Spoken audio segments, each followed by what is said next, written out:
Hello guys, welcome back to my channel. तो अगर दिया रहे if given x plus a का whole square plus y plus minus b का whole square and z minus c का whole square is equal to 0, then x is equal to a, y is equal to b and z is equal to C.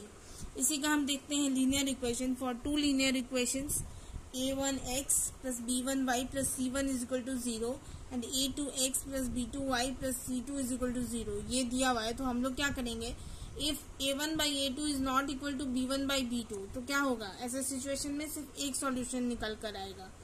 If a1 by a2 is equal to b1 by b2 is equal to c1 by c2 तो उसमें क्या होगा, infinite solutions बनेंगे। Means infinite का means क्या, मतलब बहुत सारे सॉल्यूशंस बनेंगे। Third, if a1 by a2 is equal to b1 by b2 is equal to c1 is not equal to c1 by c2 तो ऐसे सिचुएशन में कोई भी सॉल्यूशन नहीं बनेगा।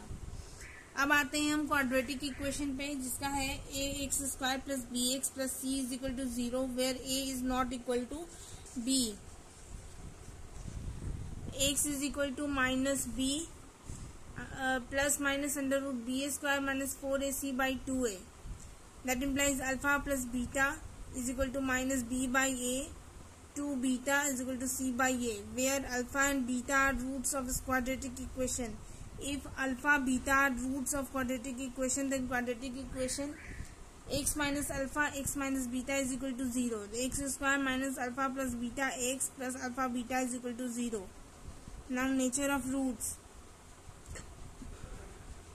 If b square minus 4ac is less than 0 and implies real and different.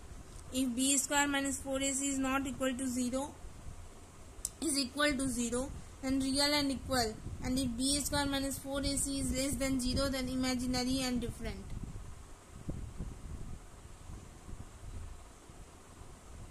Thank you so much. Please like, subscribe and share.